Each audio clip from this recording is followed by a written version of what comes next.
Welcome to the Conduit Deeper podcast, a podcast that takes a deep dive into the details that surround our current sermon series, from current events to fascinating finds to conversations that take us deeper into the Word. Thanks for joining us. Welcome to the Deeper Podcast. My name is Mo, Executive Pastor at Conduit Church, joined with our lead pastor, Darren Tyler, for what has been a bit of a sabbatical. Yeah. Over the past few weeks. There's been a minute. From the last time we had a podcast. Our goal is for this to be a weekly podcast. Yeah. But life happens, right? Also, the Super Bowl of Sundays happened. Easter Sunday. Is that why? I literally couldn't remember why we didn't do it. I remember it was something important. It was Easter. That was something important. We were getting all the final touches in on our Easter weekend. So we punted, just there was so much to do. And it was awesome. It turned out to be an amazing weekend with our church family. And then some travel, some sickness. There's been all kinds of things. Life happens and we're not able to get here. But we're back. We are back. We're here behind the microphones to go deeper. We're going to go deeper on a couple things. We're going to go deeper on this new sermon series that we just launched, Hope in the Darkness, through the Book of Ruth. A lot of fans of Ruth out there. Yes, there are. I can't remember announcing a series where I've gotten this much I'm so excited. Yeah. I would have done it sooner had I have known. Yeah. From what I can recall over the past 15 years of Conduit, I don't think we've ever done a series on Ruth. No. Further, I've never, even in the Bible study the years before that, I was doing chapter by chapter stuff, but I never touched Ruth. I don't know why. No explanation. Maybe I'm a misogynist and I don't know, but it's, I don't know why. I don't know why not, but we're doing it now. But we're doing it now. And it's working. And there's people excited. Plenty to dive into. Before we dive into it though, I want to kind of catch people up. I mean, I forget the name of the movie, but it's similar to the title of, it's not this, but it's similar to Darren Goes to Washington. Like Ernest Goes to Camp? Is that what you're thinking of? Because that's pretty accurate. No, there's an old movie. I forget what it's called, but Somebody Goes to Washington. It's an old classic. Oh, it's like Mr. Something.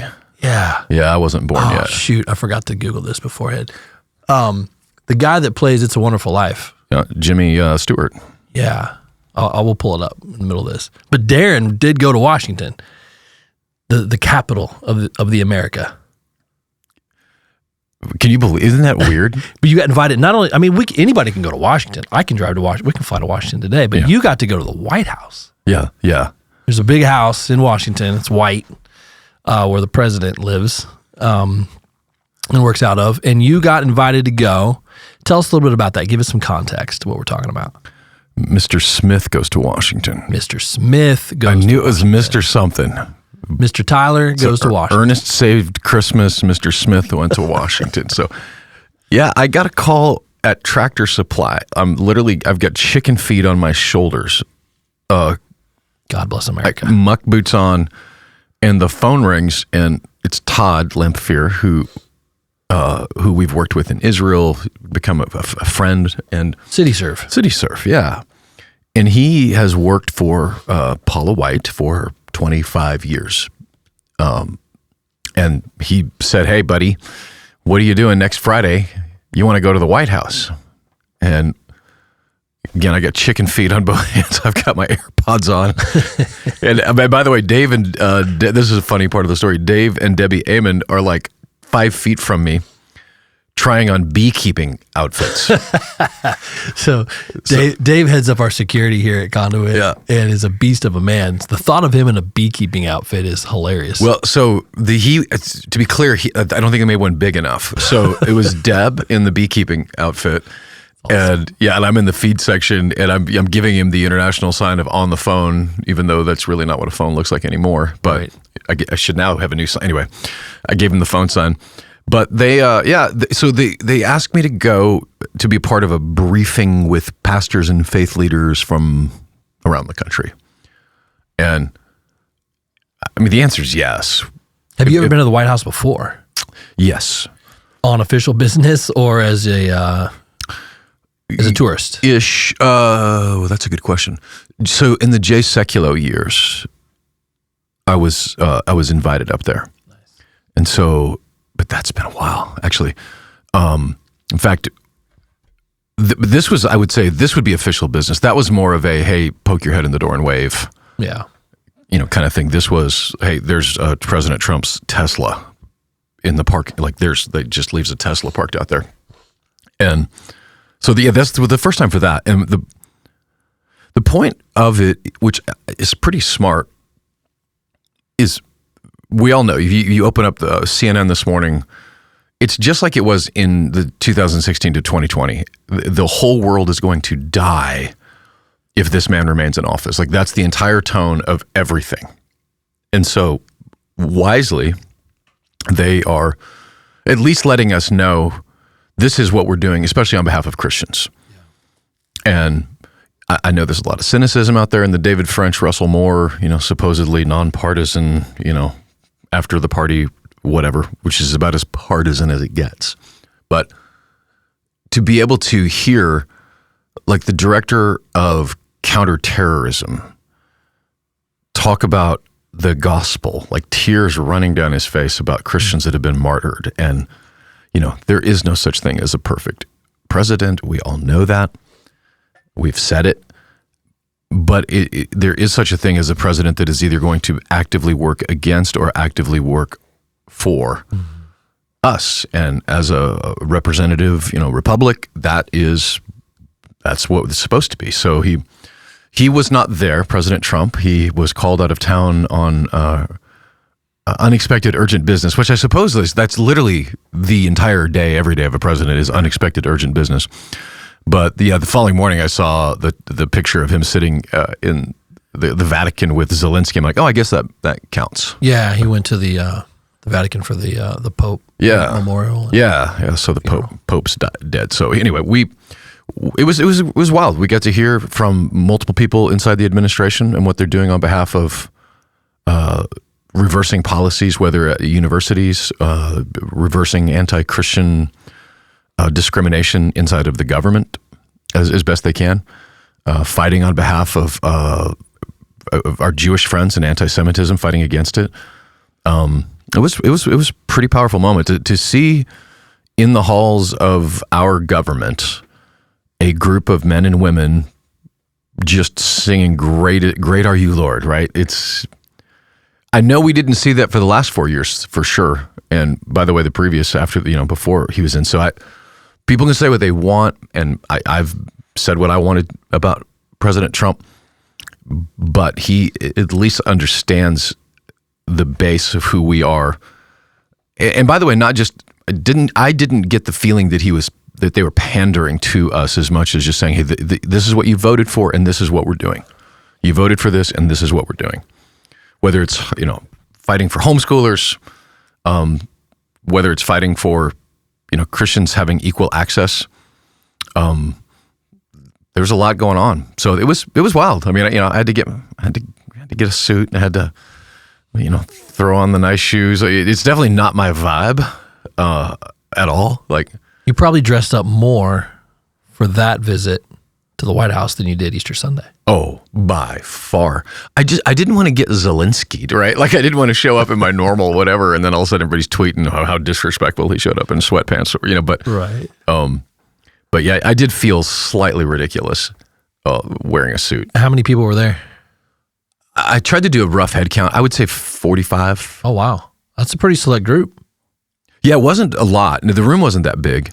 That's pretty cool. And it was a wild sort of mishmash of jet streams of Christianity, right? Yeah, that was going to be one of my questions. Like who what jet streams, like what groups were kind of represented amongst those handful of people?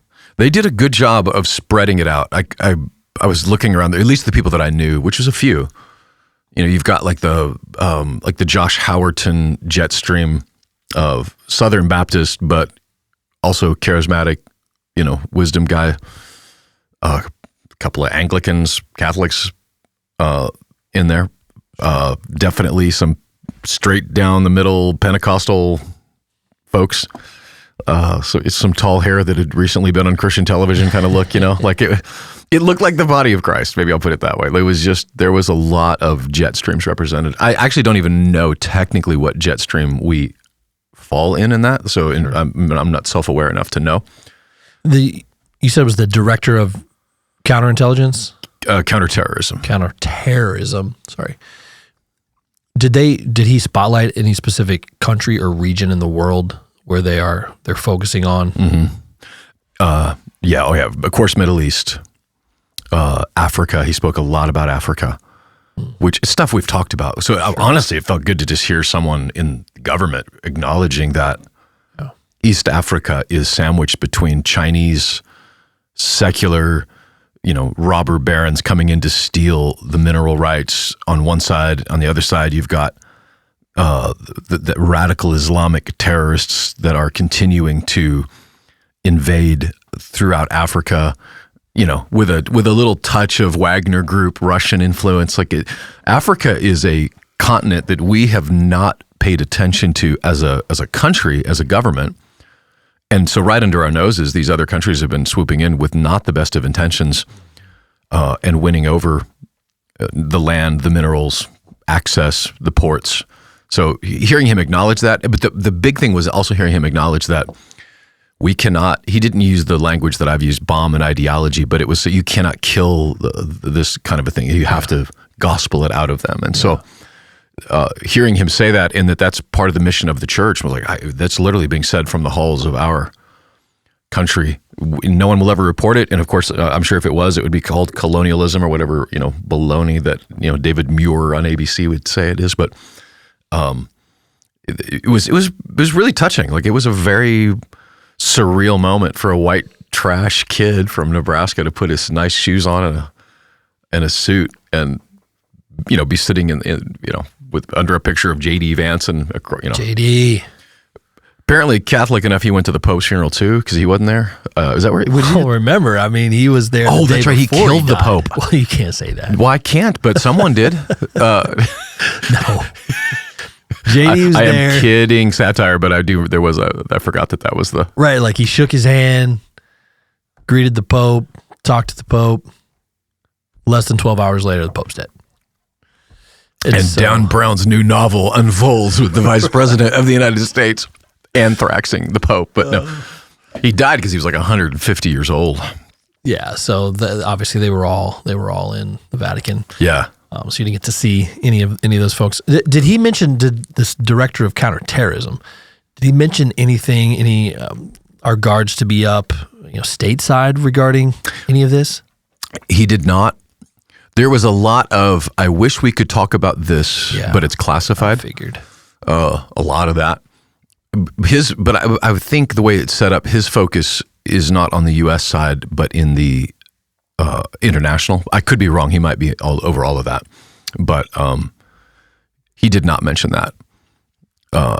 Other than, I can't remember if he did say this or this was from a conversation later, but that what's happening in the UK right now is coming for us if we don't get it together. Yeah, no doubt about it.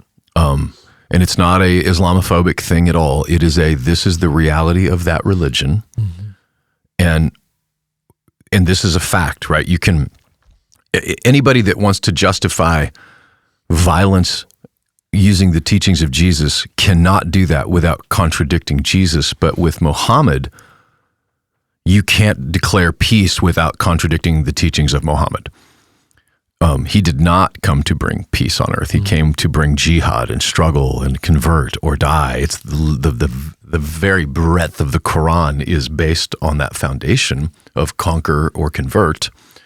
And what we as Americans are so deliciously naive about is, and I say we as Americans, Westerners in general, are naive that it's actually in the same way that we believe that we can, as a Christian, we can hasten the return of Christ with the gospel to all the nations. Specifically in Shia Islam, they believe that you can hasten the return of the Mahdi with bloodshed. That's in their teachings. So we as a country have got to figure out that, and then what to do about that, without violating our own freedoms. It's one of the great, in my opinion, one of the great catch-22s of being alive as a human in general, right, is that your greatest strength is your greatest weakness. Our greatest strength in America is our freedom. And that's what China has exploited, buying land all over our nation. We could never do that in China. Islam is exploiting it with freedom of speech by, just from the river to the sea, oh, we hate Jews. But that is our strength, is our freedom of speech. So there's this catch-22 of how do we live without allowing like a radical Islamic cult to overtake our country. What could happen in the UK, for instance, is with the growth of Islam in general and the amount of immigration, they wouldn't have to win the war. They just have to win an election at that point. Parenthetically, one of the challenges of Israel is that there are Arab Israelis, right? Like if that becomes enough and they're all citizens, they could literally not have to win it with violence. They could win it with an election by just being more. Wow. So reverse engineer that back. You go to Dearborn, Michigan, and it's unrecognizable. Minneapolis. I vividly remember 10 years ago this giant controversy because there were Somali immigrant taxi drivers who would refuse to pick up somebody at the airport if they came back from Jamaica and they had a bottle of rum. They wouldn't pick them up because because alcohol. Like, that's 10 years ago, and it's only increased since then. So again, not Islamophobia, but Islam reality is that they meaning Islamic faith, do not hold the same values that we hold. They are not based on Judeo-Christian values at all. And so that's what's happening in UK, it's what's happening in Europe, and it's what's coming for us. Violence included, by the way, because there are, on the spectrum of Islam, even moderate Islams want to kill Jews. They want all the Jews gone. Even moderate Islam does not, it's Morocco. You can't preach the gospel in Morocco, in a moderate Islamic country. So you start from that, and then you go only further into jihad and violence, which is what just happened. It's what's happening in Pakistan and India right now in the Kashmir region. Radical Islamists just walk in and shoot a bunch of Hindus. Yeah, I saw that. I was going to make mention of that. Like, so some of the stories that are coming out across the world, specifically Europe, specifically UK, I mean, they're frightening.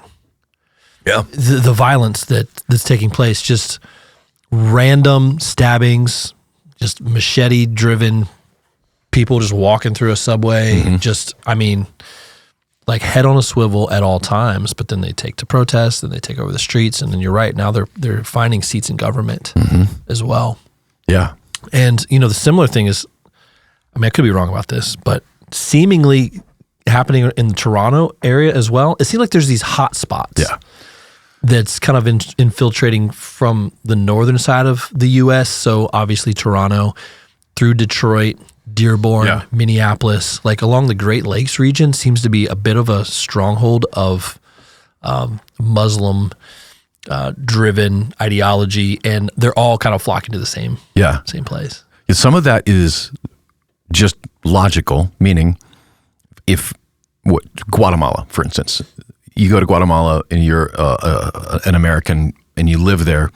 There are neighborhoods or sections where a lot of the Americans live. There's a section where the Koreans live in Guatemala. In America, there are sections, in our own city, there's the Kurdish part of town, right? It's human nature to want to be around the people that are your people, remind you of home. So that's logically why, that's logical that it happens. But the reason I think that you would see specifically democratic stronghold cities or nations is because if you are a secular humanist, you don't understand the power of the religion itself. So it's what happened on the southern border of Gaza, which was a bunch of secular Jews thought, we're just going to be really nice to Hamas, and then they're going to see, and we can all be friends, which worked right up until the point where they murdered and raped their children. And bringing it back home to the United States, whether it's Dearborn, Toronto, these are secular democratic, Minneapolis, secular democratic stronghold that welcomed immigrants. And it's like this challenge. In fact, I may cover it this Sunday, back to the Book of Ruth, but when Ruth immigrated to Israel, she did not bring her gods with her.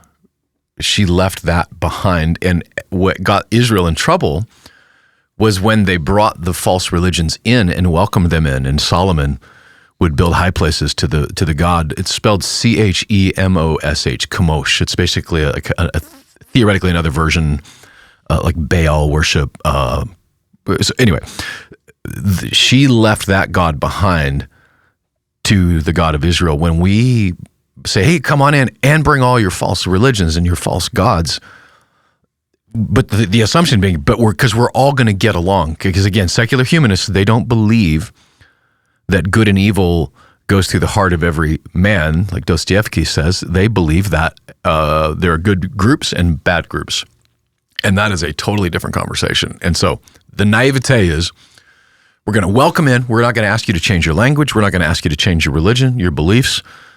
You're not going to adapt to us. We're going to adapt to you. And before long, you end up with what we're seeing, which is parts that are unrecognizable.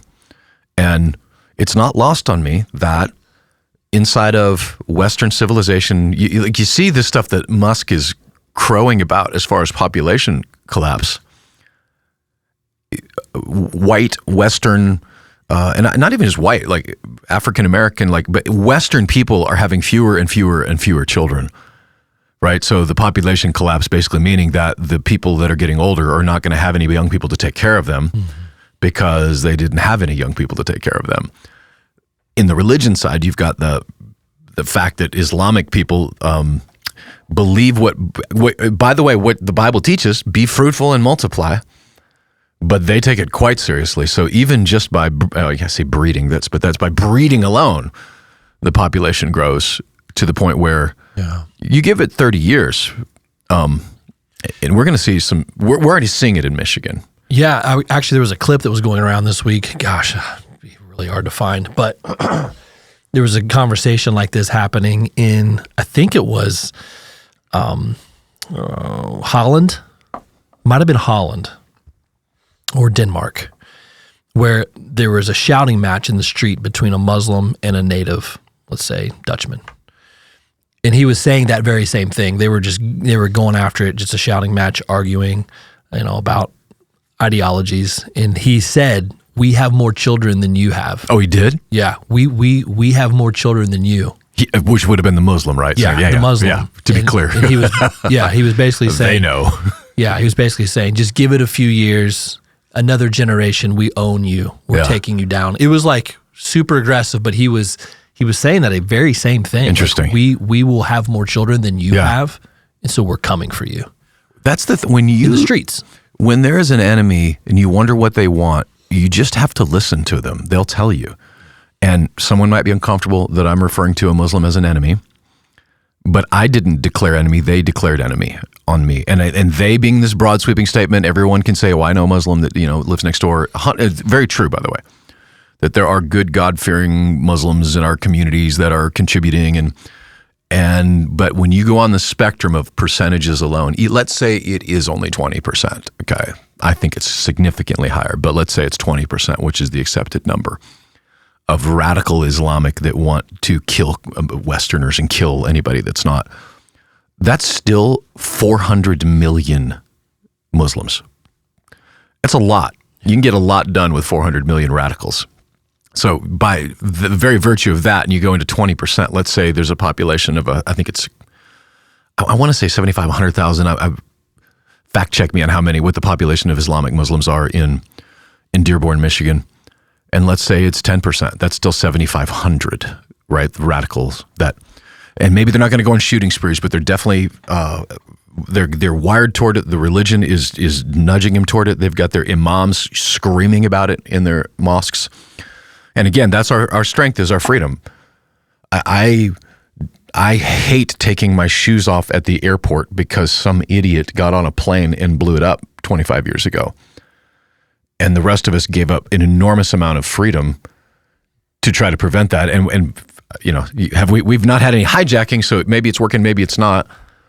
But the fact is that we literally are giving up freedom to protect ourselves in that. And so that is a challenge for us as a government, but as a church, the challenge is really actually not that complicated, which is we're just going to keep preaching the gospel. We're going to keep preaching the truth and pray that God moves on the hearts of Muslims. That's why we love Fuad Masri, because he's reaching Muslims and bringing them into the reality of, this is the reality of what Islam and where it's leading you, and this is the reality of Jesus and where he can lead you, and that we need a lot more of that. We need a whole lot more churches getting on the ball. Speaking of traversing borders, like you said, the Book of Ruth, they go back and forth between Bethlehem and Moab. Specifically, you covered chapter 1, verses 1 through 5. So just kind of started to scrape the surface of this. And it's really those first 5 verses are really about Elimelech. That's pretty good, yeah. Elimelech and his wife Naomi. No. And them traveling from Bethlehem to Moab. It's such an interesting story, and there's layers and layers and layers. But I'm thinking of, this road trip that they took made me wonder, what's road trip? That's funny. Right? Like what's the worst road trip you ever had? As an former artist manager, I'm sure there are several that come to mind, but is there like a road trip that comes to mind for you? Most memorable, worst or best? From the music world or life in general? I mean, gosh. I'll tell you, this is the worst. And I've reserved the right to amend this if I think of another one, but the one that immediately came to mind was a 14-hour overnight drive from Ben Shal, Africa to Lomé, the capital, in a van that was made for not as many people as we had in there. And this driver, I'm generally speaking pretty confident in our drivers because I have one thought. They don't want to die. I don't either. This guy, I think, wanted to die. Wow. And there was a moment where, I'm with Pastor William, and I did learn that apparently the F word in French is the same. Because I heard Pastor William using, he's talking to him in French, and then, bleep, bleep. Yep. But we did get to a gas station, I don't want to say 1 or 2 a.m., and I literally slammed this guy up against the gas pump. You chill out. And just enough English to understand what I'm about to say, but you are not going to take those risks with my life or with these people's lives. And we fired him on the spot and hired another driver in the middle of the night. It was, whenever you're in those situations, it is adventurous, right? That's just the way they drive. So you have to be able to detect, this is just normal crazy driving, or this is bat crap crazy. And this guy was nuts. It reminds me of our trip in Wyoming, out of Denver. Oh, Mr. Magoo. All right, I might need to amend. Where we have to go from Denver airport and we have to cut through the pass to get into Laramie. I forgot about this. And I started, after the first couple times we hit the rumble strips, I'm like, okay, what's going on here? But I started calling this guy Captain Rumble Strips because that's all he was hitting. And we were flying through the mountains. If you ever been through, the Rockies, and the grade is steep, and he was driving like a party bus, right? Yeah, like an Econoline airport shuttle converted into a party bus. It's just a 2-lane road. We're coming around curves, and there's just semi trucks just hauling the opposite direction, and he's just swerving left and right. And I remember just thinking, you and I are both on this bus, and about half of our staff. If this thing goes down, it's over. Yeah, we're going to need to have a conclave back in Franklin. That might have been. It still wasn't as scary. It was funny because, Kirk Cameron sitting in the back texting me going, hey man, can you tell this guy to slow down? Can you, it was scary. Everybody's concerned. And so I'm trying to engage with him to talk to Mr. Magoo. Because he looked like Mr. Magoo. Yeah, he was 150 years old. And, but then I realized talking to him didn't help, because I was actually distracting him. So I'm I don't know what to do at this point. What are you saying? I did say because I did text the owner of the company. There was no way to get a bus to us. But I did say once we got there, I don't want to see that guy ever again. Yeah. If he shows up to pick us up on Friday, I'm not paying you. We're not going. Yeah. And he did not. That's great. So we're done with him. Yeah, the second closest to that would have been our trip out of Jacmel back to Port-au-Prince, 2016, through all the switchbacks of the mountains, where they just bombed the hill. It's unbelievable. I can't even describe the terror. through the fog at 3 a.m, switchbacks. And see, what you didn't know, and it's hard to not know, or it's hard to know if you've never done it, but we were with Edney, and I trust him. I sleep on that drive. I don't know how. Because I trust Edney. Now, there are other guys that we have fired, and there's a reason why I stuck with Edney, because so impressive. He's just kind. But yeah, that when we used to go multiple times a year, when you would land, by the time you got to the mountain, it was dark. So on the way there, most people didn't realize just how terrifying it is until on the drive back when it's in the morning and it's daylight and there's like no guardrail, 200-foot drop on the right, and a giant truck coming around the corner passing you. Like it's wild. But if you've got a good driver, you can rest with it. But yeah, that's the difference between just crazy and a good driver driving a crazy road and a crazy driver driving a crazy road. And Edna's a good driver. So Elimelech and Naomi, they get to Moab and they lose everything, essentially. Over the course of, I'm trying to figure out like how much time. So these first 5 verses, obviously the first chapter, like how much time passes here? From the time they land in Moab, or maybe actually the time they leave Bethlehem to the time that Naomi decides to go back is a decade. Okay. It's unclear how long they were there before Elimelech dies. Yes, that's what I was getting after. Unclear how long before the sons die. At least as best I couldn't find any timeline for that other than over the span of 10 years, there was this descent into just chaos in their life that she lost everybody that she knew or loved from back home and they're gone. So 10 years maybe. What we do know is that the book itself, and this is probably the best place to talk about this, which is the Deeper podcast, which is the overarching storyline is like a real life parable of the gospel itself. Like we're going to run into some themes. Like in the New Testament, the word redeemed is aguro, aguro in the Greek. There's aguro, there's exaguro, and it's basically the language of slaves being purchased, sold. Yeah. Redeemed is the word. Like you're redeeming a coupon code on your Minecraft game or whatever. You're redeeming something. But the aguro was this part. In fact, the aguro in Greek culture was the place you went in town to purchase slaves. Like there was here's your Gucci shop and here's the slave shop. Like this is the aguro. But the New Testament uses language around that word aguro. Where an aguro is I'm just buying a slave. Exaguro is I'm buying a slave to set them free. Yeah. It's totally different than I'm just buying it. It's what we do in Asia. We're paying for them, but not to own them, but to set them free. And there's a third word for it that I am brain farting right now, but it is set them free to never be a slave again. And that's the language used around redemption. So anyway, that language is important in the New Testament because that's the language that is used. We are being purchased out of slavery. We're no longer slaves to fear as the song, but it's slaves to sin, which is Romans 6. There's another word then in that language, which is, or a concept, which is in Leviticus. I actually did write this down because I thought we might go there. Leviticus 25, 47 through 50, which is the Levitical law for,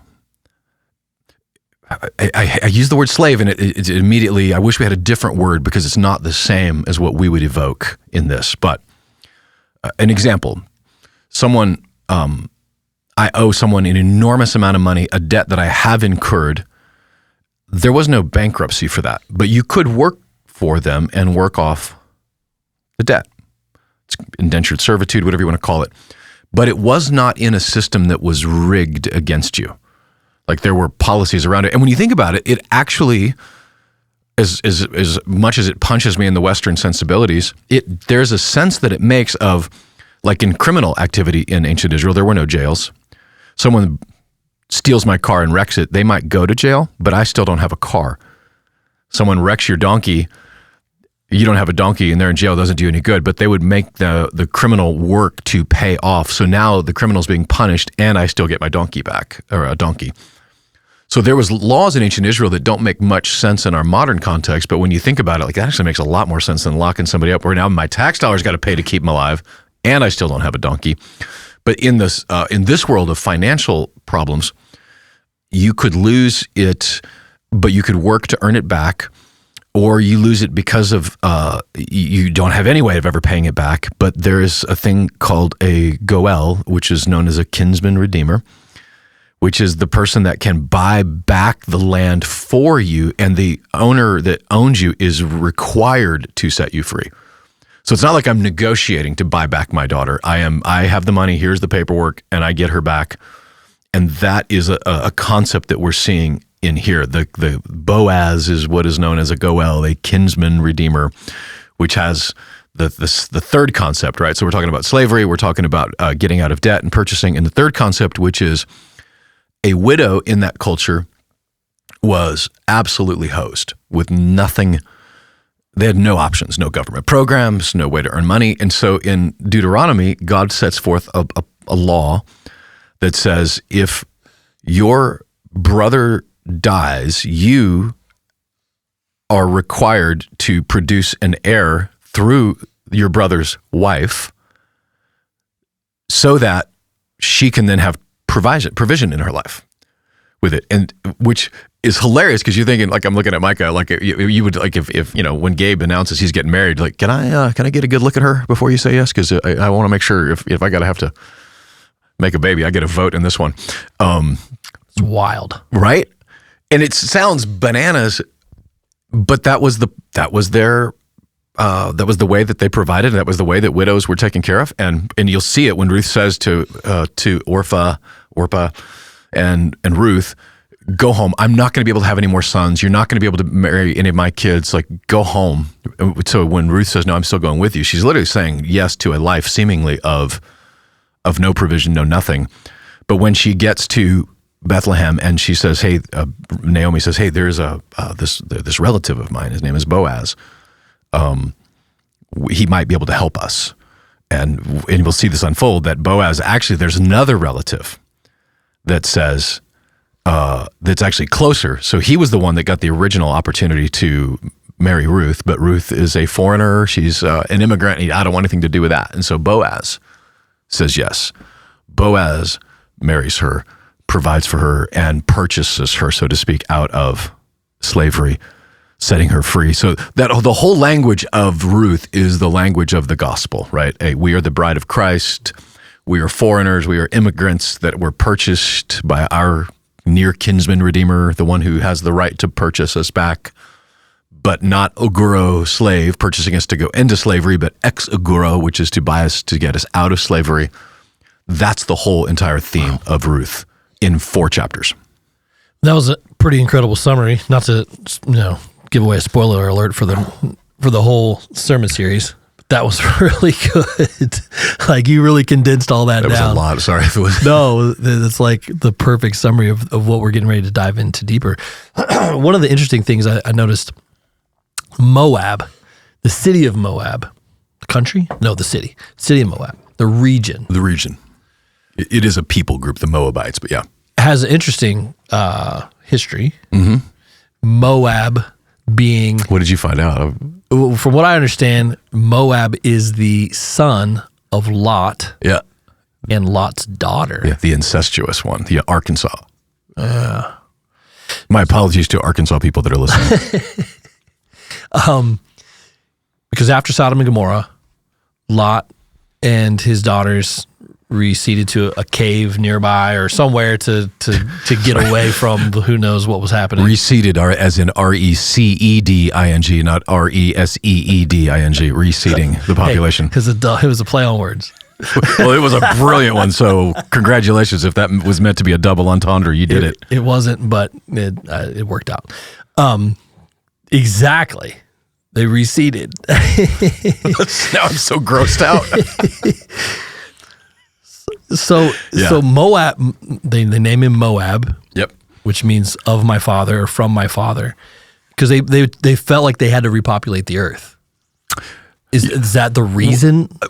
So it wasn't necessarily repopulating as it was, here we are, all of our people are gone. Because Sodom and Gomorrah had been destroyed. We're two widows, we're two single women. Now what are we going to do? How can we provide for ourselves? And this was their bright idea, was in a cave with their dad. And so out of Sodom and Gomorrah comes Moab and Arnon, I believe so it's pronounced. Arnon, the two sons of this incestuous sin. But yeah, Moab, then they become a very serious arch enemy of Israel. Wild. So yeah, so like dive in deeper to like what you found out about Moab in of itself. Like you mentioned a couple things about what it became. Yeah. It was wicked, right? Like it was a place of child sacrifice. This god, again, I think it's pronounced Chemosh, but it's spelled Chemosh. That was the main god. They were worshipped multiple gods, of course, but this was their main one. And very much like Moloch required child sacrifice. I believe it's 2 Kings where you see one of the commanders sacrifice his son to Chemosh. But God had a lot to say about it. Yeah. Like he called Moab his toilet in Psalm 108. Like this, I believe the word in NIV is wash basin, but when you use the Hebrew word, no, it's a toilet. Like he's saying this is where God takes a dump. It's my toilet. And so it starts in a cave and it ends in a grave, right? Which is Zephaniah 2, which says that the future of Moab is like the future of Sodom and Gomorrah. The future of Moab and Arnon is the same as Sodom and Gomorrah, which means it's going to be desolate. There are no Moabite people anymore because God kept his promises with that. So just one generation moved from Lot, it goes sideways super quickly. Oh yeah. Because Lot, we humans are so predictable. Lot was, okay, hold on, let me get this straight here. Lot was Abraham's nephew. Mm-hmm. Is that right? Yep. So, just a couple generations later, they're into child sacrifice. It's a few more than that. Like it's a few centuries by the time we get to here. Oh wow. Because from Abraham, I see what you're saying. We're going into Egypt, but all that time, the Moabite people, while the Jewish people, Joseph and all, they're in Egypt, the Moabite people are growing stronger and stronger, and more wicked and more evil in Canaanite land. Any idea like what fueled that? Like where did that? Was there a particular reason why they started to go that direction? Like why did they turn so evil so quickly? It seems. I think it's why all humans turn evil that quickly, because they are. Yeah. Like we are all. It's one of the things that you read about a lot. Like it's one of the things that Dostoevsky really was driving home back in the day. But it was that if I don't see that I could have made the same decisions that a Nazi or Hitler made, or that Stalin in the Bolshevik Revolution, if I don't think that I could do the same thing, then I don't understand my humanity. The default settings on human is evil, not good. And so we're all, without God, that's where we end up. That's so the logical conclusion of it. And so fast. Yeah, it's it's why it's so important in our own nation to try to hold the line on these Judeo-Christian values as a country, even because it only takes a generation. So they finally had enough in Moab. Obviously, they we're kind of getting ahead of the story, but the general idea is they head back to Bethlehem, and on their way back to Bethlehem, around the Dead Sea, which is its own deeper conversation. Isn't that fascinating? Get to here, but they cross the River Jordan, which has its own symbology and testimony of itself. Did you touch? You touched on that, right? About the River Jordan. Mm-hmm. I don't think you dove into as much about the Dead Sea and what that was kind of could symbolize, or what was kind of around that. The idea of there was a dead sea in between Bethlehem and Moab. Was there any symbolism in that, or just the fact that was just the journey? I think it's both. I think it was just the journey, but I also know that there's no accidents with God. And so to me, the symbolization is it's not just that the sea is dead, it's also that it is the lowest geographical point on earth. There is no place lower than the Dead Sea and the land immediately around it. I probably should have Googled this, but I want to say it's at least 1,000 feet below sea level. Like it's down, down, down, down.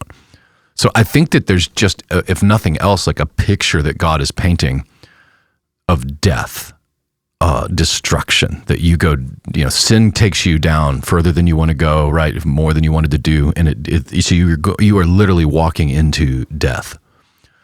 And I think that the image going back is the picture of baptism, that for Naomi to come back to life, she had to die to herself.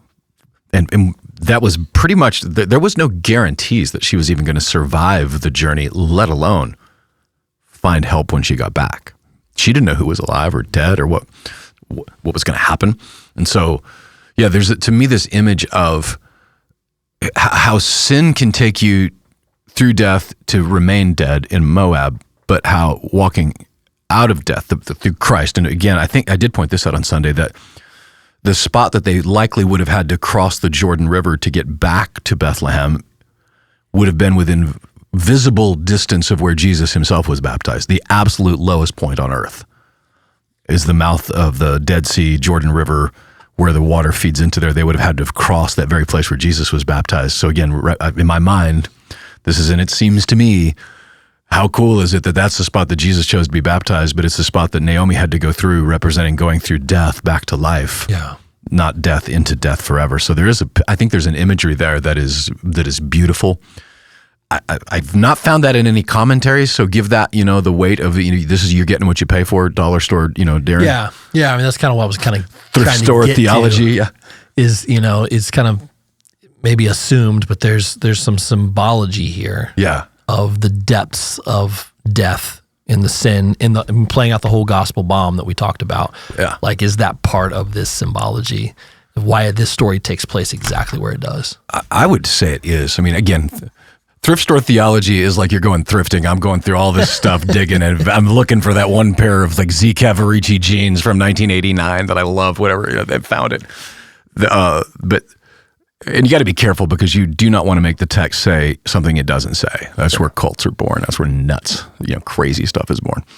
But when you look at a book that is literally 4 chapters of the gospel, the first time that you see a non-Jewish person, a Gentile, is now being welcomed into not only the body, the people of God, but the body of Christ himself. Like, she's in the bloodline now of Jesus. So you see that and think, it can't be an accident that was the place, because there was other places they could have escaped to, but the fact that it was through the Dead Sea, crossed the Jordan River, into Moab, it just feels like there's a picture there that God is just, the Bible is unlike any other book on the planet, because there's so much depth to be mined and dug through, and nuggets that you could spend your entire life and still wake up and see, I've never seen that before.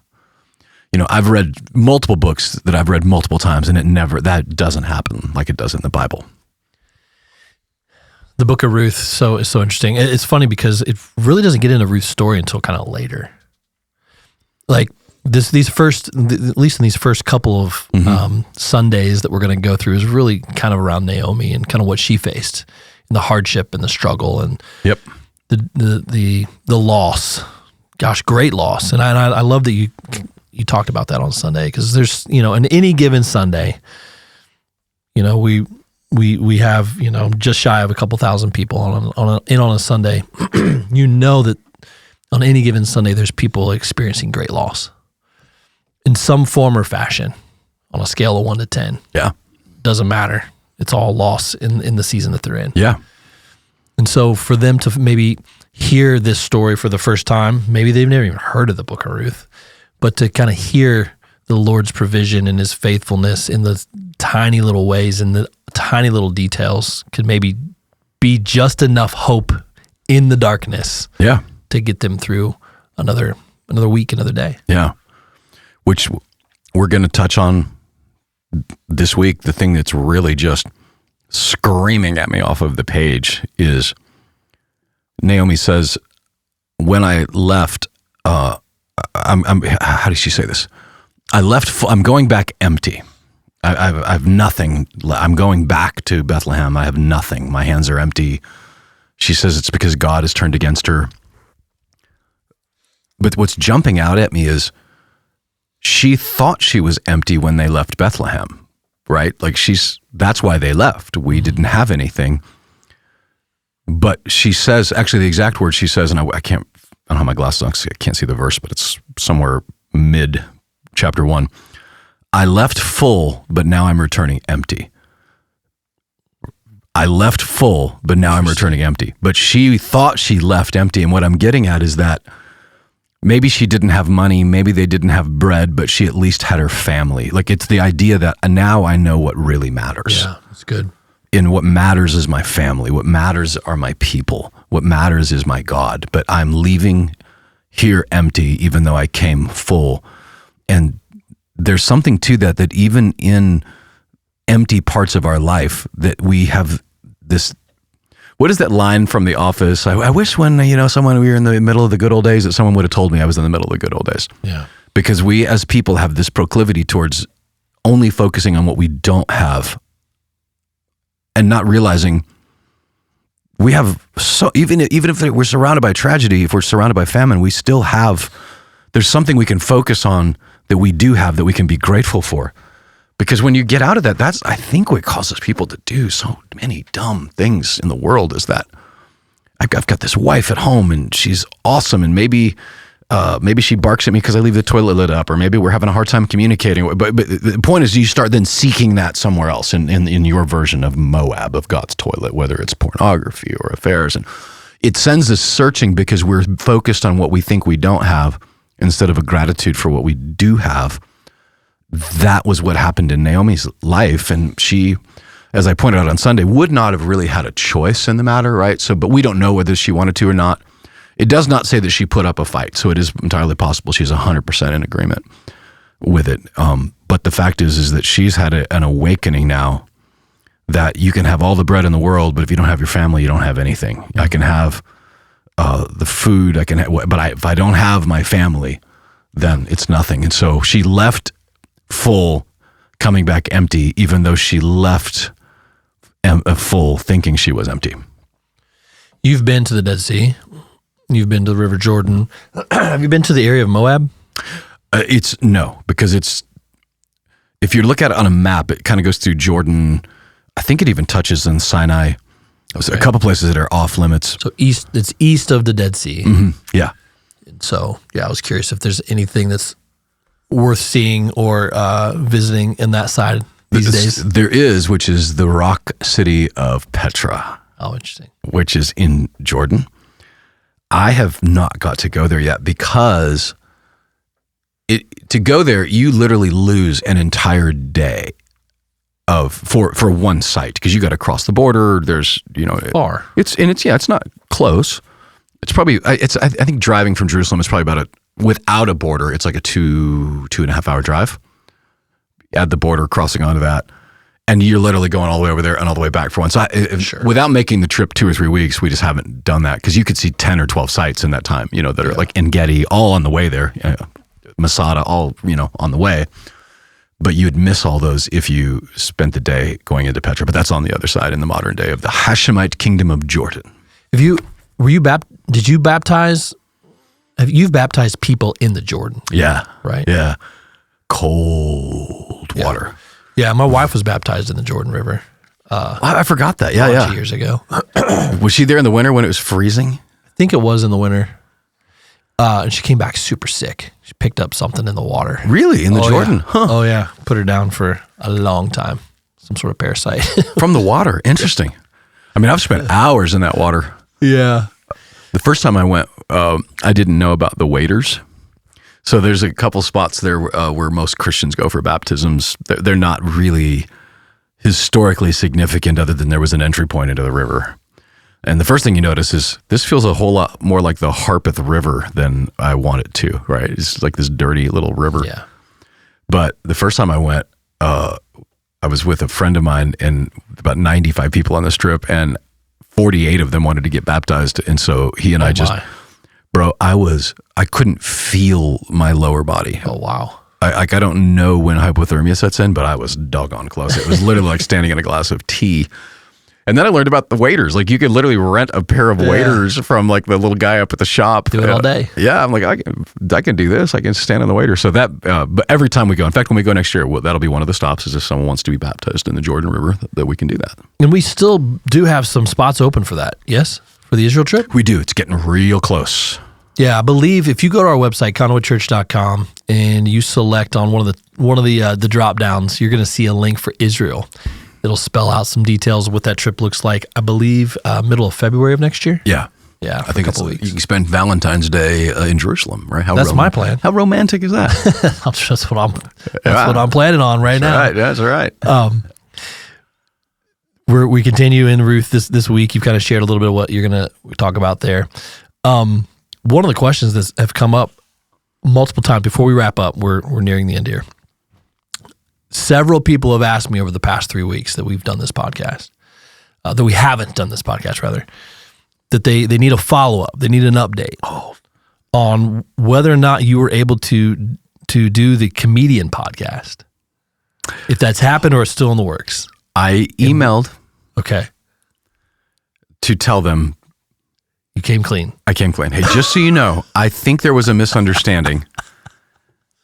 And a little backstory, you ran into somebody who thought you were a different Darren who also pastors in this town. They were enamored by you, by that other Darren perhaps, and by you. No, it was 100% not me. They booked you thinking you were someone else, and so we had this debate on whether or not you should I should go. Yeah. Continue with it. Yeah. And so you came clean. And so did they respond? No. Uh-oh. What does that mean? That's what so the date has passed. So here's what I think it means. Oh, well, delete. Like, I'm never going to see that little jerk again. So, I never heard back. So, oh no, that's brutal. Yeah, the silence was worse, right? Like even he's a comedian, man. Like go ha ha ha, give me something. Silence. Oh, that is an interesting. I didn't anticipate that. I thought you were going to go through with it. Well, but your time is important. It is important, and he's in Fairview. Well, it's not that far. Well, it is an hour drive from my house for what may or may not be really funny practical joke. It could blow up my whole face. So it's a long drive. And by the way, I'm getting older. I think a younger me, maybe I'm getting softer. Because, it feels like 10 years ago, Darren, I would have been in a heartbeat. Yeah. Just going full send to see what could happen. Yeah, you were committed to the bit. Yeah. But I'm all in at this point, right? But it extended past your radius clause. Yeah. He didn't get my writer. Like, I got a Fairview for this joke like that. Well, yeah, that's there funny. You go. There's the update. People have been asking. People wanting to know. There we have it. We have Ruth coming up, and then you're getting ready to go on. Just one last thing. You're getting ready to head to Pakistan. Yeah. With a team of people.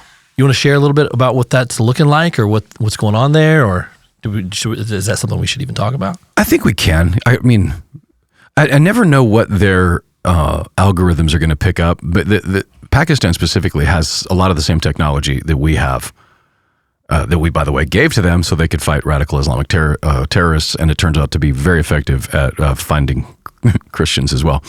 But yeah, the plan right now is the day after Mother's Day to get on a plane with, I think it's 6 guys from the church. And we've raised about $200,000 for this trip specifically for setting families free while we're there. It's amazing. So that's the plan. And we go because the accountability. We're sending money. We want to make sure that these families are actually being set free, that they are being taken care of. So, that's why we're going, is continue to tell the stories, continue to make sure.